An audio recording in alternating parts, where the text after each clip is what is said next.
अ, पिछले अध्याय में हमने द्रव्य गुण विज्ञान के 7 पदार्थों का अध्ययन किया था कि कौन कौन से 7 एलिमेंट्स हैं जिन पे द्रव्य गुण विज्ञान की पूरी आधारशिला रखी गई है।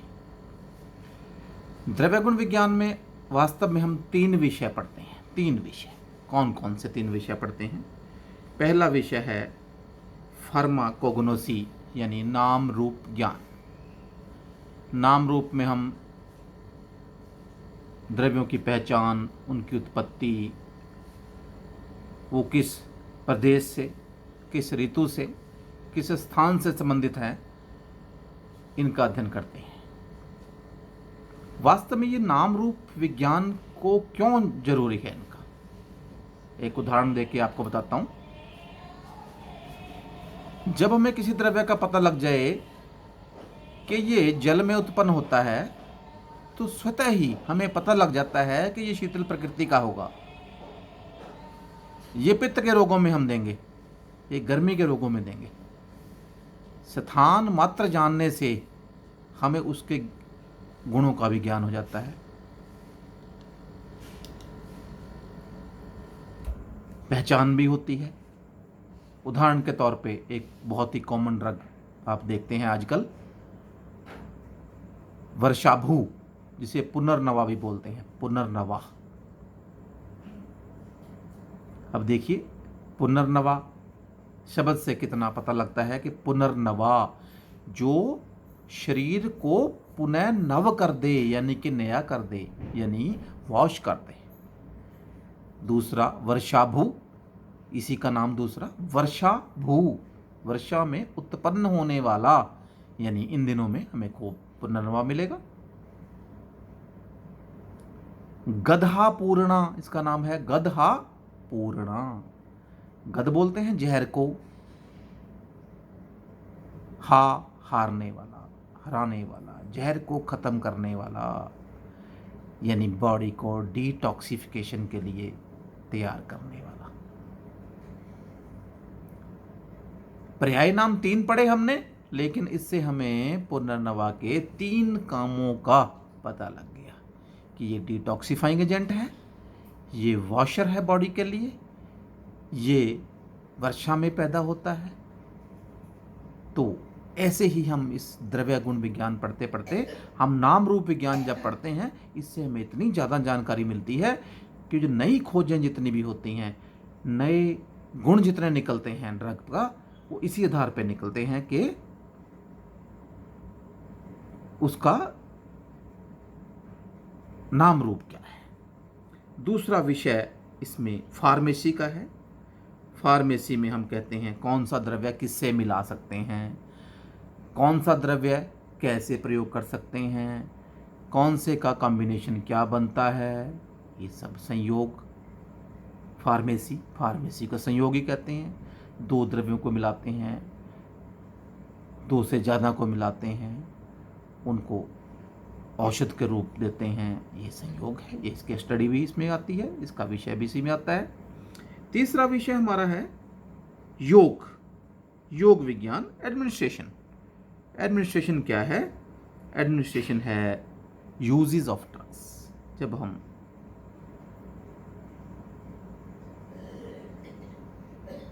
दो द्रव्यों को मिलाकर उन्हें यूज के अकॉर्डिंग बनाते हैं, हम उसका प्रयोग करने के लिए उसको बनाते हैं, तो उसे बोलते हैं योग विज्ञान।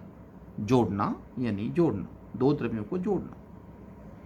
उसके बाद विषय आता है प्रयोग विज्ञान, यानी फार्माकोथेरापेटिक। अब हम यूज करेंगे इनको विभिन्न डिजीज पे, विभिन्न बीमारियों पे, विभिन्न रोगों पे, इसका अध्ययन भी इसमें आता है। तो कुल मिला के द्रव्य गुण विज्ञान अपना एक इतना विस्तृत सब्जेक्ट है, प्लांट किंगडम इतना वास्ट सब्जेक्ट है कि ये अगर ध्यान से अध्ययन कर लिया जाए तो एक सक्षम वैद्य तैयार हो सकता है, एक विश्वास से भरा हुआ वैद्य बनाने में सक्षम होता है द्रव्य गुण विज्ञान का अध्ययन। तो इसलिए अति आवश्यक है इसका जानना।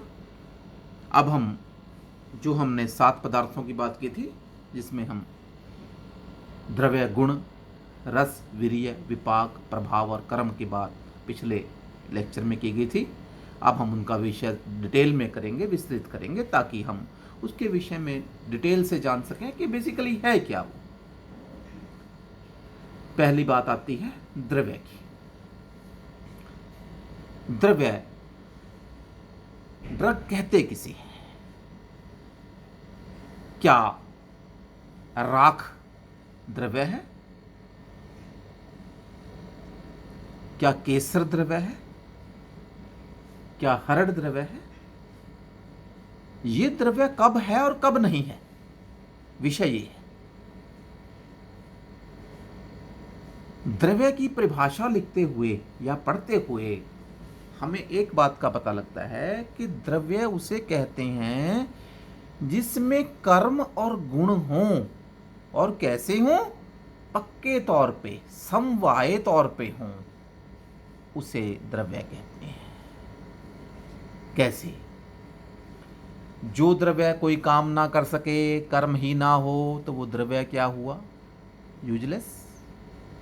जिसमें कोई गुण ही ना हो, वो द्रव्य क्या हुआ? यूजलेस।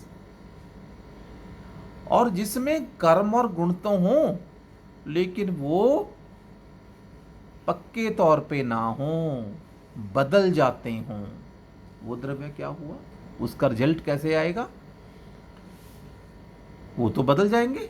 हमने उसके किसी गुण के कारण उसे लिया और वो गुण ही बदल गया, तो वहां कहां काम करेगा? हमारी तो डायग्नोसिस फेल हो जाएगी, हमारी तो ट्रीटमेंट ही फेल हो जाएगी, चिकित्सा ही फेल हो जाएगी। अब द्रव्य की परिभाषा देते हुए हमें 3 विषयों का ध्यान रखना है। कौन कौन से? पहला, द्रव्य में गुण हो। दूसरा, द्रव्य कर्म कर सकता हो।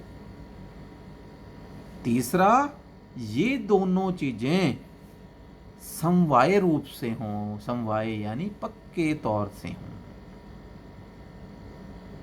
इनको द्रव्य से अलग नहीं किया जा सकता।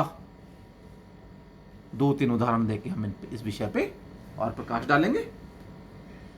कहा गया है पिता और पुत्र का संबंध समवाय संबंध है। अगर पिता पुत्र से बात भी ना करे, पहचाने भी ना, उससे मिले भी ना, तो क्या उनका संबंध खत्म हो गया? नहीं हो सकता, क्योंकि वो पक्का संबंध है, डीएनए से जुड़ा हुआ संबंध है।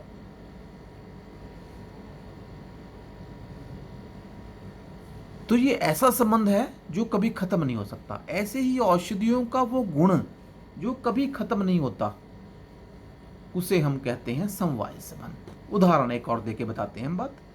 उदाहरण के तौर पे हमने जल लिया। जल, पानी। पानी में एक गुण होता है शीतलता का गुण, ठंडक देने का गुण। हमने कहा कि इस पानी के इस गुण को हम खत्म कर देंगे। क्या करेंगे? पानी को गर्म कर देंगे। पानी को गर्म कर दिया, रोगी को पिला दिया, और क्या कहा कि अब हमने इसका ठंडापन गुण खत्म कर दिया है। परंतु ऐसा नहीं है, क्योंकि हम उसके शीतल गुण को तो खत्म कर ही नहीं सकते,